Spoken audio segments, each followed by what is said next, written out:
learned speaker for this session is no more than that Professor Sanjay Medhavi, sir, head of the Department of Business Administration, sir. He is also the additional director of Counseling and Placement Cell, senior most additional director of this cell. And sir has been very instrumental in conducting all these 3 days webinar, all the sessions. I would like to introduce Professor Medhavi, sir, about certain lines. Professor Medhavi is a passionate academician.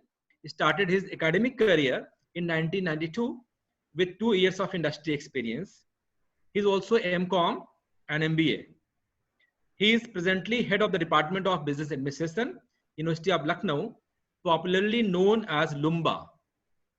In society, in business arena, it is known as Lumba, and is ensuring establishment of Lumba as a leading business school in the region through a number of initiatives, including networking with alumni and industry, and focus on all-round development of the students.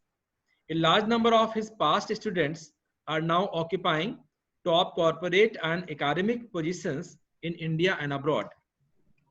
Sir has contributed extensively in national and international journals on various contemporary areas of management. 30 research scholars have been awarded PhD and DLit under his supervision. And I would like to share with you that Professor Madhurima Lal, ma'am, convener of this webinar and director CPC, has done her DLit under Professor Medhavi sir only. He is a member of the Board of Student Studies in 6 government universities and is on the panel of reviewers of a number of journals. He has been delivering invited lectures, keynote addresses, and acting as a resource person in MDPs, FDPs, and workshops. He is an active member of the All India Management Association, Lucknow Management Association, Strategic Management Forum of India, and Indian Commerce Association. The specialization area of Professor Medhavi is entrepreneurship, information and technology, and research methods. So on behalf of the whole CPC's team and on my own behalf, I welcome you, sir, formally, though you are the very part of this cell, but still I welcome you, sir, and please enlighten us with your valuable remarks. Professor Medhavi, sir. Good afternoon, everyone, and welcome to these extraordinary times. Now, anything that comes brings both challenges and opportunities. Today, I call this an extraordinary world because today this world has some contrasting systems. Today, the air is free of pollution, but we wear face masks. The roads are empty, but we cannot go on long drives. Our hands are so clean by washing and sanitizing, but we cannot shake hands. Those who have money cannot spend, and those who don't have money cannot earn. So this is the extraordinary times we are talking about. What has happened in the last few weeks is that the whole world has changed. There has been a paradigm shift. And nothing is going to be the same again, ever again. This, I personally believe, this COVID-19 is not going to vanish. We'll have to live with it. Like we have started living with things like tuberculosis and AIDS. So this will be there, and we will again go about our daily activities with certain precautions and certain strategies. So we have to see that what has changed. See, actually what happens is human beings are slow to change. They take a certain time to understand the aspects and to then do their skilling and thinking to adjust to the new situations. But when change comes so fast, people are not able to cope up with that. So they think that this is a very momentarily activity and they wish it will go away and it will be back to the same original system. Now we have to understand that it will never be back to the own original system. We have to start making strategies We have to start learning new skills. We have to start preparing for this new world. Now, what is happening? Though nothing new technology has come, but today you see so many things are now being used which people had not used earlier. People are communicating not face to face, but through video conferencing systems. Teaching is not happening in classrooms, teaching is happening through the internet. E-learning is happening. Private offices are empty, but still functioning is going on. Every IT company, every company that does not deal in physical materials, that does not deal in physical production, is still working, even when none of the employees are going to office. So what is happening? Everything is changing, and we have to prepare ourselves for this new world. Now, the question comes, what new skills will be required? What new environment will be there in which we'll have to work? See, everything, when I say everything is changing, see, education, we were all accustomed to face-to-face education in the classrooms. Now, when the students were forced to be away and they cannot come to the classrooms, we started using whatever technology is available, and we started engaging with our students through online learning, through video conferencing, through putting pre-recorded educational videos, etc.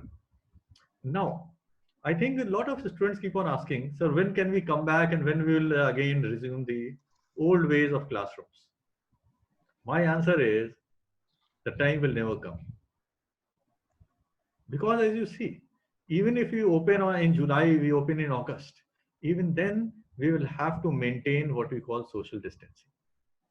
Now, all of us are aware of what happens in a classroom. In a classroom, what happens? The students are filled up to the brim. Sometimes even more than the capacity in that room. Now, if that classroom you convert to a system where we are talking about social distancing, what happens? The capacity of the classroom goes to half or even 1/3. Now, if the capacity of our classrooms changes, see, we cannot physically extend the size of the rooms. What do we do? How do we manage? How do we manage our classrooms when the students have to be taught with social distancing into place? How do we conduct those examinations? How do teachers interact with the students, solve their problems while maintaining their social distancing? Now, this is a big challenge, and this requires change. I was thinking about what to do in my MBA classes. And one thing that was in my mind was that why should now the students come daily to the university? Can't we have a system where the student comes only twice a week, say? And then we keep on engaging with the student through other means. Now, what happens is, if we say that the student has to come only twice a week, what happens is, that means that in every 3 days, the student will come only once. That means my capacity is now 3 times. So what I can do is, I can divide the classroom into students into 2 sections, ask one section to come on some days, second section to come on other days, and third day, which is free, I can have one more section. So what happens in effect? The total capacity of the infrastructure increases, and now we can cater to more students with a combination of online learning and face-to-face learning. So what will happen in future is, what I feel, there is going to be a hybrid model of learning. We are never going to go back to this traditional model of learning where the entire teaching takes place in a face-to-face classroom. Now, what happens to the role of the teacher? We all feel that the role of the teacher is to impart knowledge.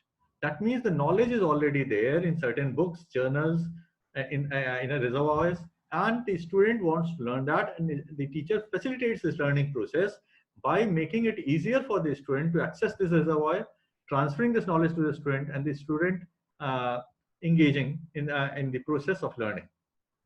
Now, what is happening in this new environment? The role of teacher has changed.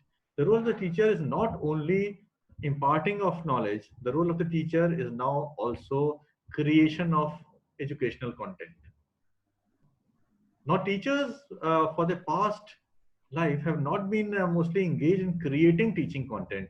They have been engaged in transferring the content, in facilitating the learning process. So what happens now, the teachers also have to change. They have to reskill themselves. They have to learn new skills.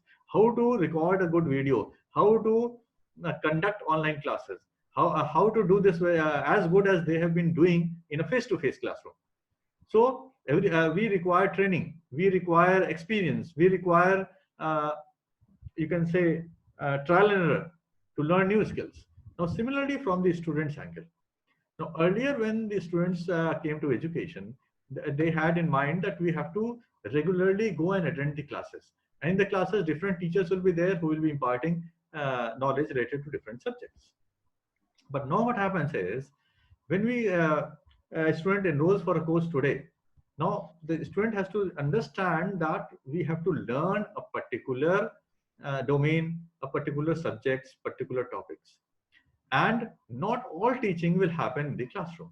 So there'll be a hybrid models. Well, some learning will happen in terms of self-study, some learning will happen in terms of online study, and some learning will happen in terms of face-to-face education. So the student has to be ready with this new model. Now, earlier when the student used to come to a college, what does the student used to think about? What is required?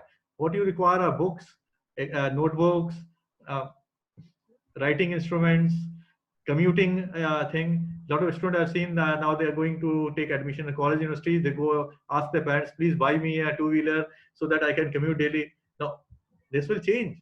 What is required are devices. What is required is technology. People have to buy a computer. They might have to buy smartphones. They might have to buy internet services, connectivity, so that they can do this online learning.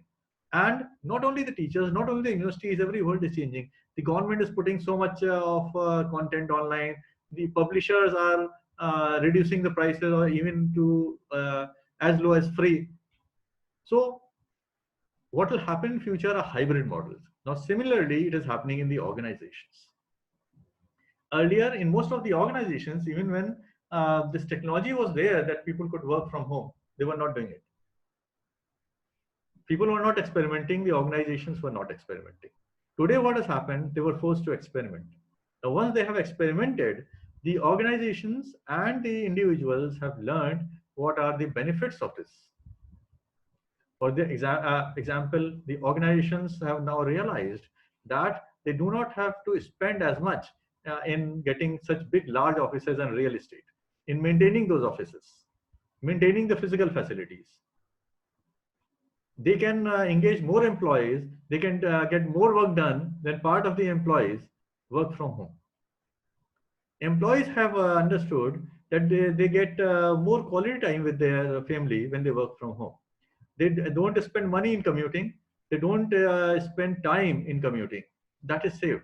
And that saved money and time can be spent on their families, with their families. So both have some benefits, but then there are lots of challenges in doing this.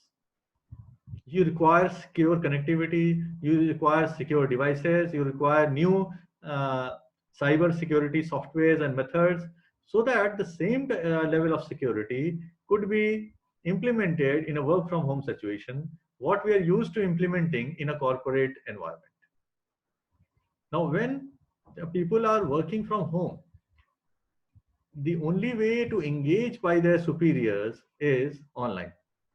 Now, the question is, in offices, how in the traditional offices, how do you maintain discipline?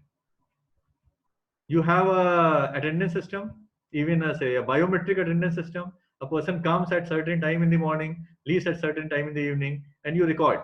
Okay, the person was 5 minutes late today. Tomorrow again the person was 10 minutes late. Then you ask that person, no, this is not doing.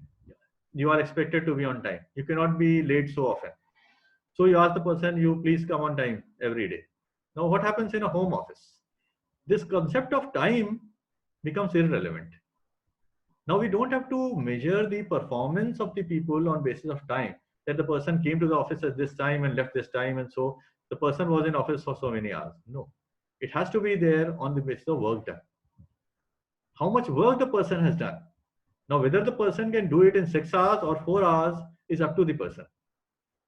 The corporates will be more interested in allotting a certain amount of work and getting a certain amount of work done per day. So the way of managing people, the way of supervising, the way people interact with their offices, everything changes.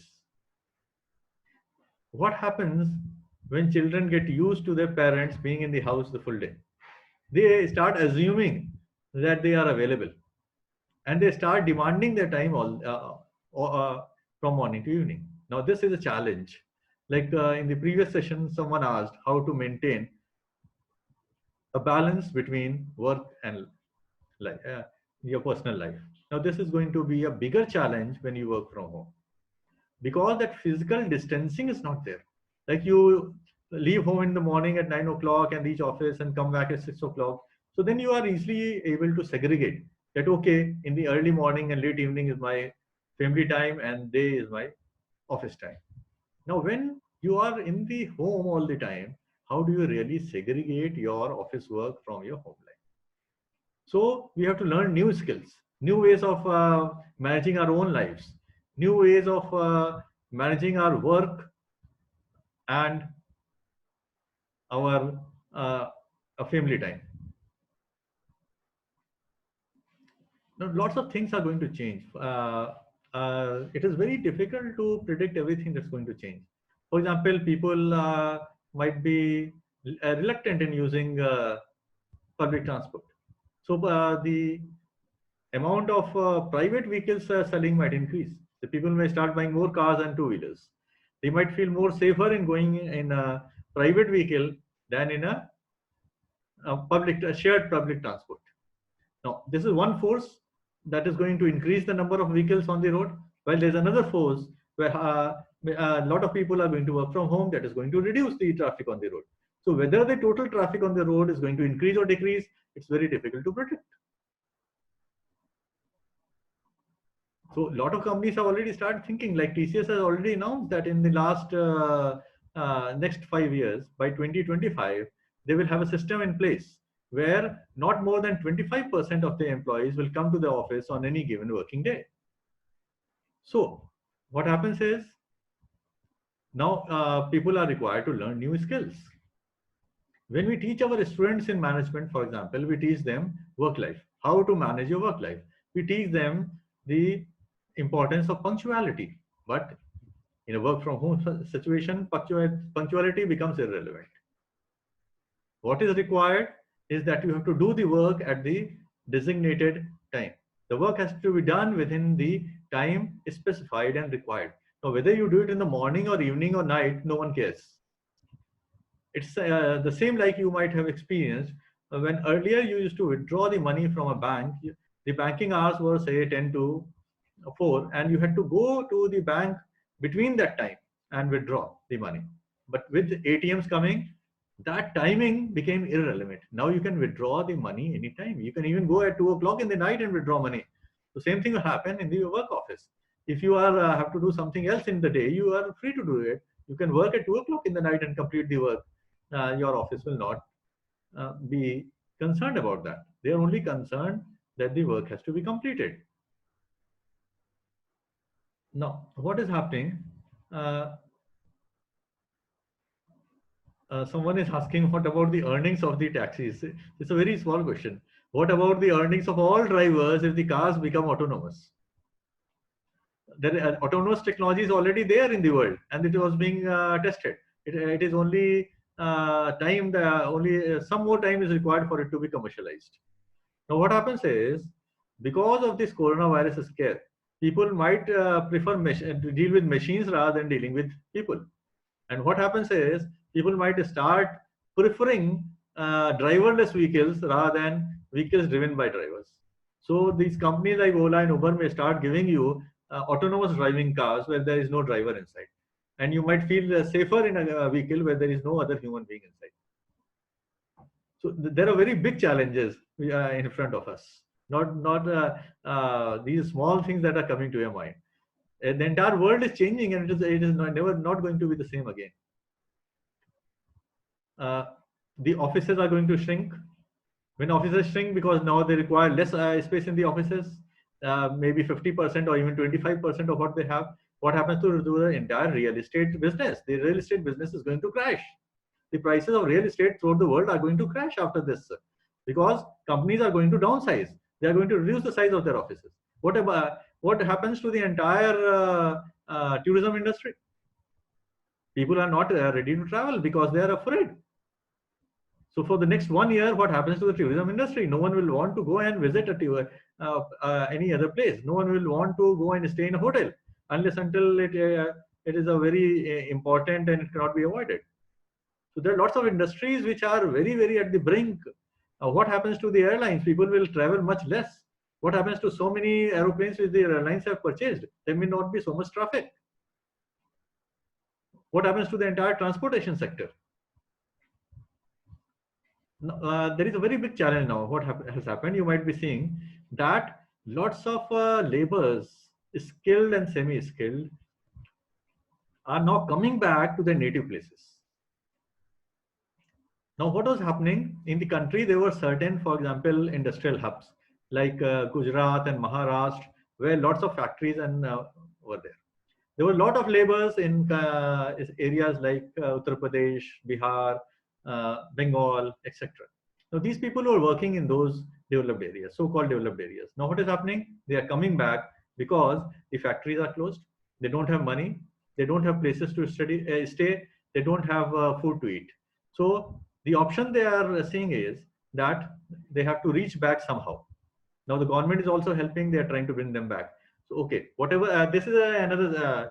How they are coming back is another aspect. What I'm saying is, okay, in the next 15 days, if all of them are back, now what happens? If after 17 the government says, okay, start your factories, how are the factories going to start without labor? The government says, okay, you employ labor which is available around. Though people are not supposed to travel very long. Now, there may not be sufficient labor available in Maharashtra and Gujarat, and there may be surplus labor available in Uttar Pradesh and Bihar. Now, how do you manage that? The UP Uttar Pradesh government is already thinking about this, that there will be around 20 lakh additional labor in UP that would have been returned from different places, and there will be no work from them. So the Uttar Pradesh government is now trying to find out how we can create jobs for these 20 lakh people. Now, if, for example, the government succeeds and it is able to create jobs for these 20,000 people, 20 lakh people, now, and they get sufficient employment and they prefer working close to their villages, close to their homes. Now, what happens is these people get employed here, even maybe slightly lesser than what they were earning there, but they say this is better. I'm closer to my home. I'm in my own home estate. So this is better. Now, what happens to the factories that are there in Maharashtra and Gujarat? Labor is less there. Now, economies will prevail.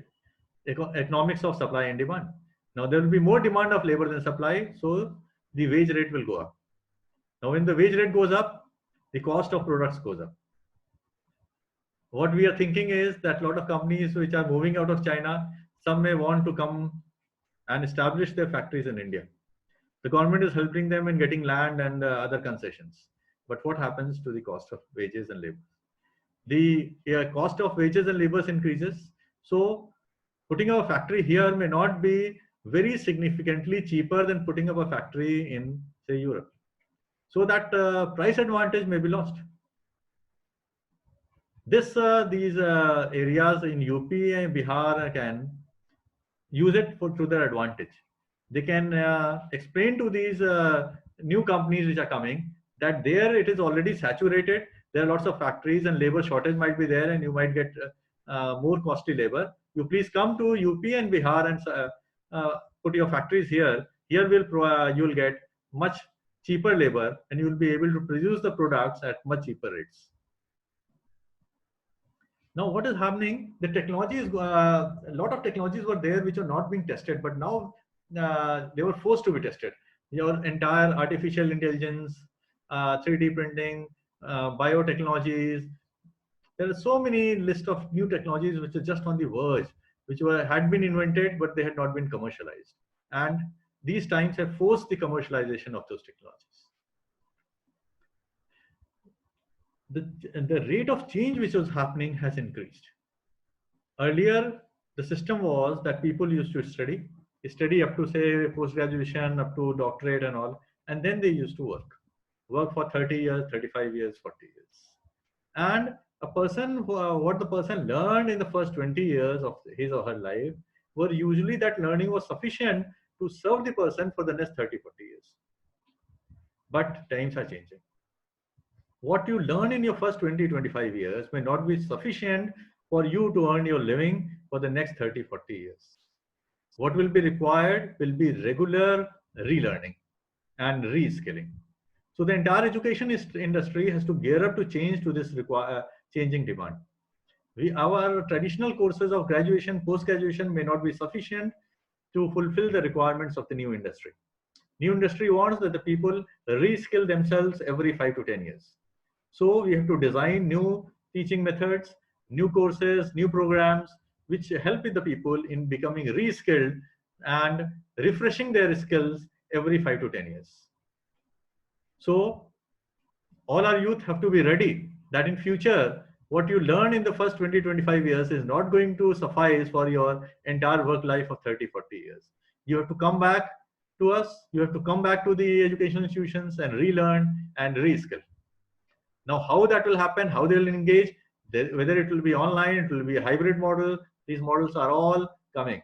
The central government is already coming out with a new education policy, which is was supposed to have been passed by now, but because of the COVID virus, it has been delayed. And now the government has given a new timeline that they'll try to get it passed by the cabinet and the parliament by say June or July, so that it can be implemented before the new session starts, probably in August. And the new policy also focuses on the holistic learning of the individual rather than teaching just some skills in particular domains. What we have to produce in India are people who are better citizens, who are better thinkers, who are better human beings, who have are able to work for the society, the benefit of the society, and are able to take the country forward to the position we are all dreaming of India becoming one of the leading developed economies of the world. Okay, thank you for that. Thank you for the patient listening. And okay, we can take some questions from you.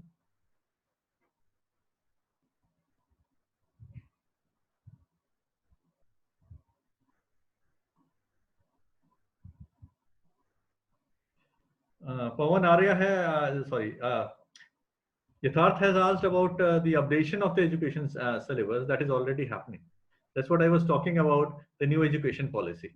New education policy is going to reorient the entire thinking in the education system. We are going to reduce these explicit boundaries. Like we say, this student is a student of the arts faculty, this student is of the science faculty, and this is education faculty. Why can't the student of an arts faculty study one subject on, say, electronics, or a student of the science faculty, why the student cannot take one paper on accounting? So these, if a person is doing BCom, why can't you take one paper on music? So this is what the new policy aims at. The new policy says we have to demolish all these artificial barriers in education. We have to create individuals who are holistic in nature. We have to impart holistic education. And the entire education system is going to change in the next 1 decade. And the changes are going to be far-reaching.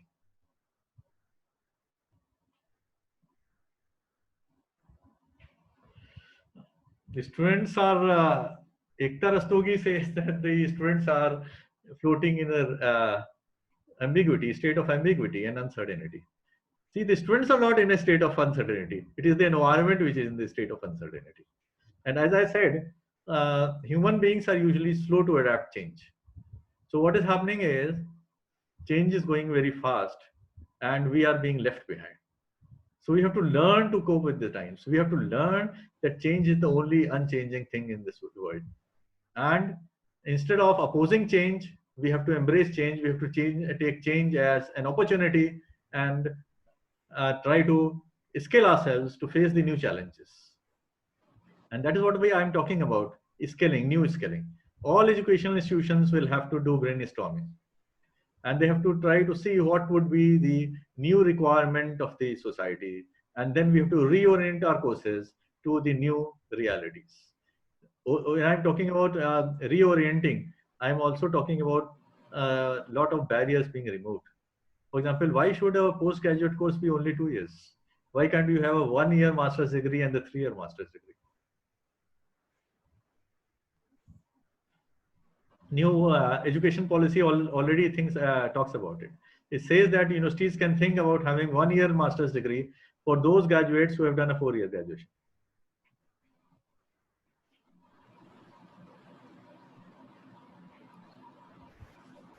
Yes, when we talk about the performance of the education system, our methods of appraisal of the outcome of the education system were all, I'll say they were not on the correct perspectives. What we are talking about, even the governments were talking about, are the number of seats we have in the educational institutions, number of graduates which are passing out, number of postgraduates which are passing out. I feel these are all irrelevant figures. Even the AICTE, which is the apex body of the technical education in the country, says that 80% of the engineers coming out of the engineering colleges in the country are unemployable because they do not possess the skills which are needed by the industry. So that means our focus was not correct. Our focus was wrong. Our focus has to be on the skills learned by the people, on testing what level of skills they have acquired, what employability has been created, and that should be what earning potential has been created in these students, and that should be the method of measuring the effectiveness of the education system rather than the number of students who pass out. This system of fail and pass is not a very correct system. We just draw a line at say 40% or 35%, and the student who gets 34% we say is a fail. A student who gets 36% we say pass, and okay, you take the degree. This is not a very, very desirable state of affairs. For example, in intermediate, where the student is studying 7 different subjects, why do you require a student to pass in all the subjects for getting a degree? For example, a person does BCom and fails in one paper. Now we ask the student to keep on appearing again and again in that paper till the student passes, and they say नहीं इसको आप करते रहिए, बार बार देते रहिए, जब पास हो जाएंगे तब हम BCom डिग्री देंगे. Why don't you give the flexibility to that student? अगर किसी को मैथ्स नहीं आती है, वो बीकॉम में बार-बार बिजनेस मैथ्स में फेल हो रहा है, why do you want that person to study maths? You give them option कि ठीक है मैथ्स आपको नहीं आती है, इसलिए आप म्यूजिक पढ़ लीजिए, तो आपको म्यूजिक के साथ बीकॉम डिग्री दे देते हैं. That is the flexibility we are talking about in the education system, where the student is able to learn what the person likes, not what we force on the person, and that is why most of the universities are implementing, and Lucknow University is also now implementing what we call a CBCS system, choice-based credit system. The first part is very important, choice-based. That means the student will have a choice that what is papers and what subjects the student wants to study. So for a particular degree, certain subjects will be core and compulsory. Okay, this you have to study, and for others you can have a choice. You can even have an interdisciplinary choice, that a person who is doing MCom or BCom can take say music as one subject, or take some person paper from say science faculty as one of the papers. So flexibility has to be there in education. That is what we have to do that.